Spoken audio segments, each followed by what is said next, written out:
Hello good morning friends. आज का topic है हमारी क्लास का दोष क्षय वृद्धि लक्षण। ना दोष क्षय वृद्धि, अभी हम दोष के बारे में पढ़ रहे हैं। इसके बाद हम पढ़ेंगे धातु का क्षय वृद्धि और लास्ट में मल का क्षय वृद्धि। ठीक है, तो अभी की क्लास में, आज की क्लास में हम दोष की क्षय वृद्धि देखेंगे। तो सबसे पहले वात, पित्त और कफ, एक साइड इनका क्षय लिखा हुआ है, एक साइड इनका वृद्धि का लक्षण। ठीक है, तो यहाँ पे आपको ट्रिक पर ध्यान नहीं देना है ना, ट्रिक नहीं समझाएंगे आपको, केवल वो चीज बताया जाएगा जो एक्चुअल में है ना। थोड़ा सा समझ के ही याद करना है। कैसे समझेंगे?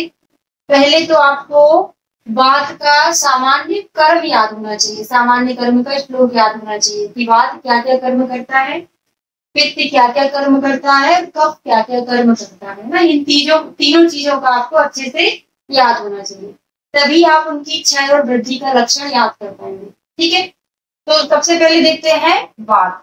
वात का सामान्य कर्म क्या होता है, आपने पढ़ा होगा, उत्साह ना, उत्साह उच्छ्वास निश्वास चेष्टा धातु गति समा समो मोक्ष गति मताम वात कर्म अविकारजन। मतलब पहला उत्साह, बात क्या करवाता है? जनरली उत्साह ना, जो चलने फिरने का काम रहता है, गति का काम रहता है, वो कौन रिस्पॉन्सिबल होता है उसके लिए? वात। निश्वास ना, सांस लेना छोड़ना, ये सारा वात करवाता है। गति बताओ, गति को करवाने का काम भी वात करता है। समो मोक्षो, धातुओं की साम्यावस्था में रखना, बनाए रखना, ये कौन करता है? ये भी वायु करता है। तो हो गया, गति की रिस्पॉन्सिबल है वायु, चेष्टा के लिए वायु, ठीक है, धातु को साम्यावस्था में रखने के लिए वायु, चलने के लिए वायु, ये सारा हो गया। अगर ये वायु का क्षय हो जाए, अगर इस वायु का क्या हो गया? क्षय हो गया, ठीक है, तो क्या होगा आप खुद सोच कर बताइए। जब क्षय हो जाएगा तो सारी चीजों में क्या हो जाएगा? कमी आ जाएगी। मतलब जो चेष्टा हो रही थी वायु की, अब वो क्या हो जाएगी? कम हो जाएगी। ठीक है, तो वही लिखा हुआ है मंद चेष्टा। नॉर्मल बात क्या करती है? चेष्टा करती है, लेकिन जब वायु कम हो जाएगी, वायु का क्षय हो जाएगा, तो हमारी चेष्टा भी कैसी हो जाएगी? मंद हो जाएगी। ठीक है, अल्प वाक्यम, वायु क्या होती है? जो बात होती है वो बोलने में, है ना, जो हम बोलते हैं वो कैसी होती है? उदान वायु के द्वारा बोलते हैं, है ना। तो वायु कम हो गई, मतलब हमारी बात करने की क्षमता भी कैसी हो जाएगी? कम हो जाएगी। प्रहर्ष, प्रहर्ष स्फुरण जिसको बोल सकते हैं, है ना, वो भी चीज क्या हो जाएगी? कम हो जाएगी, ज्यादा एक्टिव नहीं रहेगा। मूढ़ संज्ञा, अब मूड कब हो जाएगा? देखो, बात क्या है? चलने फिरने का काम तो कर ही रही है, और क्या दिमाग को भी चलाती है ना। आपने सारंग का श्लोक पढ़ा होगा, पित्तम पंगु कफा पंगु पंगु मल धातवा वायु नेत्र नियंते तत्र गच्छन्ति मेघवत, ऐसा पढ़ा होगा। मतलब पित्त और कफ कैसे होते हैं? पंगु, उनको चलाने का काम कौन करता है? वायु करता है।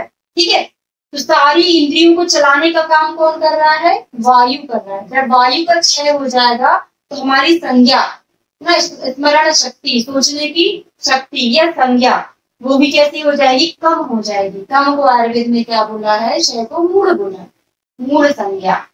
ये सारा सुश्रुत का है, सूत्र स्थान के 15वें चैप्टर में बताया हुआ है आचार्य सुश्रुत ने। दोष धातु क्षय वृद्धि ऐसा करके बताया हुआ है। और अंग साध होता है वाग्भट्ट का। इतना इम्पोर्टेंट नहीं है अंग साध, बाकी ये सारा बहुत इम्पोर्टेंट है। एक बार आप कंसेप्ट समझ ले तो आपको सारी चीजें याद हो जाएंगी।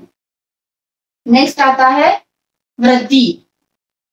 तो बात के क्षय में क्या हो रहा था? वायु के जो नॉर्मल कर्म थे आपको वो याद होना चाहिए, तभी आपसे आएगा, है ना। तो सारे कर्म जब क्षय हो जाएगा तो क्या होगा? वो सारी चीजें कम हो जाएंगी। जब वृद्धि हो जाएगा तो वो सारी चीजें बढ़ जाएंगी। ठीक है, वाक् पारस्य, अभी यहाँ पे क्या था? अल्प वाक्यम, कम बात करेगा।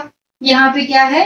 वाक् पारुष्य, जो वाग है बोल रहा है, जल्दी जल्दी बोलेगा, है ना। पारुष्यता आएगी उसकी बात में, बोलने में पारुष्यता। ऐसा सिमिलर शब्द 3 जगह आएगा, थोड़ा सा अंतर है ना, पढ़ते चलेंगे, बताएंगे आगे जाके, धातुओं में आएगा। कार्श, ज्यादा वात वृद्धि होगी तो आपको पता है वात वृद्धि क्या कब होती है? जब धातु का क्षय होता है। ठीक है, या फिर वात की वृद्धि हो रही तब भी धातु का क्षय होता है ना, पूरा रिवर्सिबल होता है। धातु का क्षय वात वृद्धि, वात वृद्धि धातु का क्षय। तो जब वात बढ़ जाएगी कृष्णता आ जाएगी, जल्दी जल्दी चलेगा फिरेगा, जो भी काम करेगा जल्दी जल्दी करेगा, दुबलापन भी धातु का क्षय होने के कारण दुबला। और काष्ण, काष्ण मतलब होता है कृष्णता, उसका वर्ण कैसा होगा, थोड़ा काला काला हो जाएगा, ठीक है। गात्र स्फुरण, गात्रों में क्या होगा, स्फुरण होगा, है ना, अपने आप क्या होगा, थोड़ा सा चटचट की आवाज नहीं समझेंगे इसको, स्फुरण मतलब थोड़ा सा अलग होता है ना। फड़कना जिसको आप बोल सकते हैं, गात्र स्फुरण मतलब क्या होगा, एक प्रकार का फड़कन, ठीक है। उष्ण कामिता, यहाँ पे उष्ण कामिता, देखो वात का नॉर्मल क्या होता है, वात कैसी होती है, शीत होती है। अगर वात की वृद्धि हो इसका मतलब क्या हुआ, हमारी बॉडी में शीतलता बढ़ गई, तो क्या होगा, अपोजिट गुण की इच्छा रखेगा ना, तो क्या हो जाएगा, उसको उष्ण चीजें अच्छी लगेंगी। और निद्रानाश, सभी को पता होता है वात वृद्धि में निद्रानाश मिलता है, नींद नहीं आती, आती है सभी। अल्प बल, और बल भी कैसा रहेगा, अल्प रहेगा। गाढ़ वर्चस्व बहुत इंपॉर्टेंट है। कॉन्स्टिपेशन इसको हम बोलते हैं, ठीक है। ध्यान रखना, हमको क्या लगता है, अपान वायु क्या करती है, नॉर्मली क्या होता है, अपान वायु मल का प्रवर्तन करती है, ठीक है। तो कॉन्स्टिपेशन में हमको क्या लगता है कि वात का क्षय हुआ होगा, तो क्या हो रहा है, मल की प्रवृत्ति नहीं हो रही, ऐसा नहीं होता है। जब वात की वृद्धि होती है तब मिलता है कॉन्स्टिपेशन, ध्यान रखना, बहुत इंपॉर्टेंट क्वेश्चन मिलता है यहाँ से। वात की वृद्धि होगी तो स्तंभन हो रहा है, ठीक है, वात की वृद्धि होगी, शीतलता बढ़ेगी तो क्या होगा, मल को रुकाएगी ना।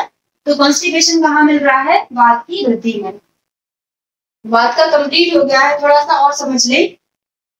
गात्र स्फुरण हम जब आपको पढ़ा रहे थे, ठीक है, आपने पैरालिसिस पेशेंट का एग्जामिनेशन किया होगा।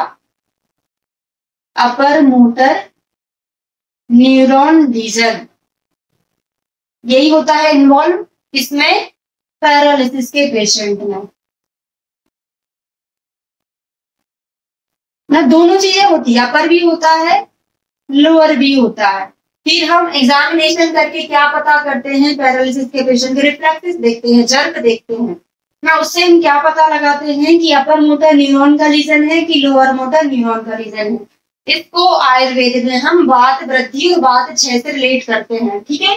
कैसे करते हैं थोड़ा सा समझ लीजिए, प्रैक्टिकल पर्पज से हमको थोड़ा सा पढ़ना है। तो देखिए, अगर पैरालिसिस के पेशेंट में आपने जर्क देखा, रिफ्लेक्सेस देखे, अगर वो बढ़े हुए आ रहे हैं, बहुत ज्यादा एक्सैगरेटेड हैं, तो कौन सा इन्वॉल्वमेंट होता है, अपर मोटर न्यूरॉन इन्वॉल्व होता है, अपर मोटर न्यूरॉन का लीजन होता है, ठीक है। अगर पैरालिसिस के पेशेंट में सारे जर्क और रिफ्लेक्सेस कैसे आ रहे हैं, थोड़े से फ्लैसिड आ रहे हैं, ठीक है, कम आ रहे हैं, तो क्या होगा, वो लोअर मोटर न्यूरॉन का रीजन होगा, ठीक है। इसलिए हमने बताया क्योंकि हमको क्या पढ़ना है अभी, वात का वृद्धि और क्षय पढ़ना है, उससे रिलेट इसको करते हैं, ठीक है। नेक्स्ट आता है पित्त, ठीक है। जैसे हमने वात का कर्म पढ़ा था वैसे ही का वैसा हम पित्त का कर्म और देख लेते हैं क्या होता है। पित्त क्या काम करता है ना, आपने पढ़ा है, ये भी श्लोक पढ़ा होगा, दर्शनम पक्ति ऊष्माचा सुधा कृष्णा देह मार्दवम, ना प्रभा प्रसादो मेधाचा पित्ते कर्मा अविकारजन। मतलब क्या करता है ये, दर्शनम देखने का काम करता है, पक्ति खाना पचाने का काम करता है, ऊष्मा सुधा कृष्णा ना भूख प्यास के लिए रिस्पॉन्सिबल होता है, देह को मृदुता लाता है ना, प्रभा प्रसादो प्रभा का वर्ण प्रकाशन यही करता है ना, मेधा बुद्धि को बढ़ाने का काम कौन करता है, ये भी पित्त करता है। अगर पित्त नॉर्मल रहेगा ये सारी चीजें नॉर्मल रहेगी, अगर पित्त कम हो गया, पित्त का क्षय हो गया, तो ये सारी चीजें कम हो जाएगी ना। अभी हमने बताया था कि जब तक आपको जनरल कर्म याद नहीं रहेगा तब तक आप उनका क्षय वृद्धि याद नहीं रख सकते हो, ठीक है। तो नॉर्मल क्या करता है पित्त, अग्नि को बढ़ाता है, ठीक है। अगर पित्त का क्षय होगा तो क्या होगा, अग्नि मंद हो जाएगी, मंद उष्णता। और प्रभा का काम करता है, प्रभा का प्रकाशन करता है, लेकिन कम हो जाएगा तो क्या करेगा, निष्प्रभत्व, जो प्रभा रहेगी स्किन की, त्वचा की, वो कैसी हो जाएगी, निष्प्रभा हो जाएगी, डल पड़ जाएगी, ठीक है। अब वृद्धि देखते हैं। पित्त का कलर नॉर्मल कैसा है, पीला है, ठीक है। तो ज्यादा पित्त बढ़ेगा तो क्या होगा, पीता भासता, पीला पीला दिखाई देने लगेगा। संताप, पित्त के कारण अग्नि है तो ज्यादा अग्नि बढ़ जाएगी, पित्त बढ़ गया तो क्या होगा, संताप होगा। शीत कामित्वम, जब भी सिमिलर चीजें आती है हमको एक जैसा सिंबल बनाना रहता है, ऐसे बना लो यहाँ पे। उष्ण कामिता, क्योंकि बात का गुण कैसा होता है, शीतल, तो अपोजिट की इच्छा रखेगा। शीत कामित्वम, पित्त कैसा है, उष्ण है, तो अपोजिट की इच्छा क्या होगी इसकी, शीतल। अल्प निद्रता, यहाँ पे निद्रा नाश है, एकदम नींद कंप्लीटली चली जाएगी। अल्प निद्रता मतलब क्या होता है, नींद आएगी तो, लेकिन कैसी आएगी, थोड़ी सी कम आएगी। ठीक है, दोनों का मीनिंग अलग अलग है। मूर्छा, पित्त ज्यादा बढ़ेगा, गर्मी ज्यादा होगी, मतलब उसको चक्कर आ जाएगा। बल हानि, पित्त ज्यादा है, अग्नि ज्यादा है, ठीक है, तो बल की हानि होगी। इंद्रिय दौर्बल्य, ये बहुत इंपॉर्टेंट है।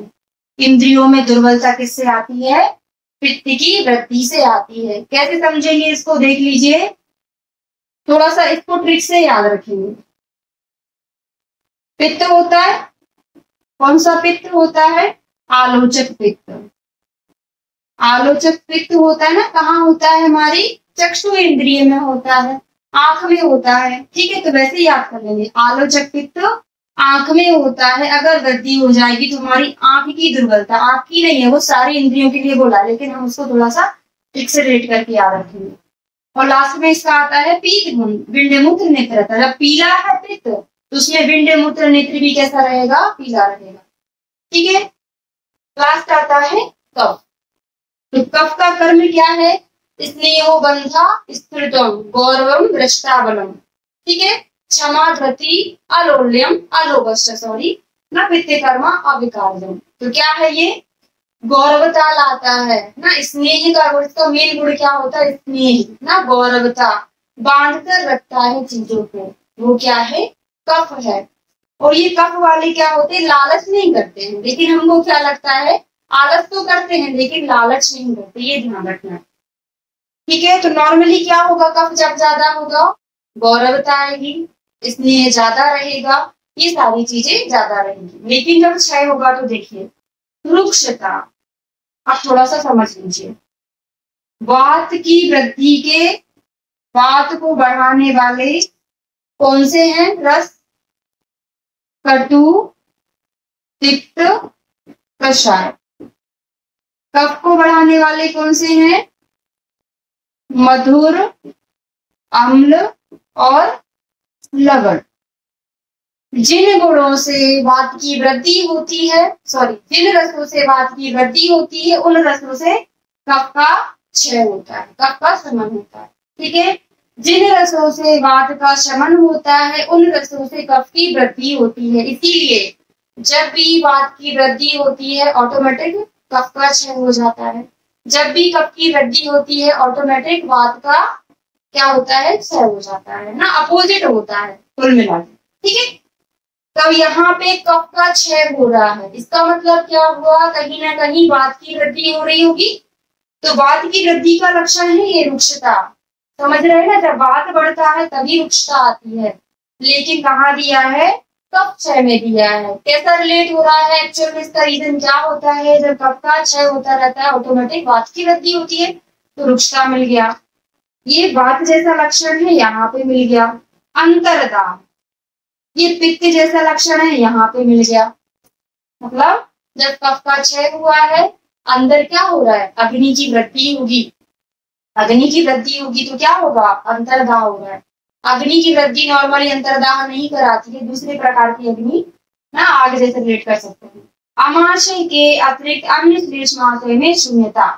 अब देखो, कफ का मुख्य स्थान क्या हो गया, किसी आचार्य ने आमाशय बोला, किसी ने उरहा प्रदेश बोला है, ऐसा बोला है। ठीक है, तो आमाशय में नॉर्मली क्या है, कफ का स्थान है, वहां तो रहेगा, लेकिन क्षय में अन्य स्थानों का कफ कैसा हो जाएगा, शून्य हो जाएगा। ठीक है, तृष्णा, ये किस में मिलता है, पित्त में मिलता है। तो हमने कफ का कैसे याद कर लिया, क्षय का एक वात जैसा लक्षण मिल रहा है, अंतरदाह तृष्णा दो पित्त जैसा मिल रहा है, दुर्बलता कोई क्वेश्चन नहीं बनता, संधि शैथिल्य का क्वेश्चन बनता है, बहुत इंपॉर्टेंट। संधियों में शिथिलता आ जाती है। आपको पता है ज्वाइंट्स होते हैं दो हड्डियों, दो बोन से मिलकर बना होता है ना। ये जो संधि है दो अस्थियों से मिलकर बनी होती है, इसमें कौन सा कफ रहता है? श्लेष्मक कफ रहता है ना। लुब्रिकेशन के लिए श्लेष्मक कफ रहता है तो आराम से जॉइंट का मूवमेंट होता है। लेकिन जब कफ का क्षय हो जाएगा, यहाँ से थोड़ा सा कफ निकाल दो तो क्या हो जाएगा? संधियां शिथिल हो जाएंगी, जल्दी जल्दी उनका मूवमेंट होने लगेगा ना, लूज हो जाएंगी। संधि शैथिल्य कहाँ मिल रहा है? कफ क्षय और प्रजावरण। देख कफ जनरली क्या होता है, कफ की वृद्धि के कारण हमको नींद आ रही है, लेकिन जब कफ का क्षय हो जाता है तो क्या हो जाता है? नींद चली जाती है ना, प्रजावरण, रात्रि में जागरण करता है ना। तो कफ की वृद्धि का लक्षण देखते हैं हम, शुक्लता शैत्य। तो जनरली कफ कैसे कलर का होता है? सफेद कलर का होता है शुक्लता। जैसे वायु शीतल होता है वैसे कफ भी शीतल होता है, तो यहाँ पे भी क्या मिलेगा हमको? शैत्यता मिलेगा। ठीक है। गौरव, कफ का लक्षण ही क्या है? कर्म क्या है? गौरवता लाना। गौरव है अंगसार, कोई क्वेश्चन नहीं बनेगा इस लाइन से, कोई भी क्वेश्चन नहीं बनता। अति निद्रा, अब देखिए निद्रा नाश कंप्लीटली, पूरा नींद चला जाएगा वात वृद्धि में। कब नींद आएगी? पित्त वृद्धि में। बहुत ज्यादा नींद आएगी कफ वृद्धि में। तंद्रा, संधि विश्लेष। संधि विश्लेष और अस्थि विश्लेष बहुत इंपॉर्टेंट है ये दोनों क्वेश्चन, और यहाँ से संधि शैथिल्य, तीनों क्वेश्चन बहुत ज्यादा पूछे जाते हैं।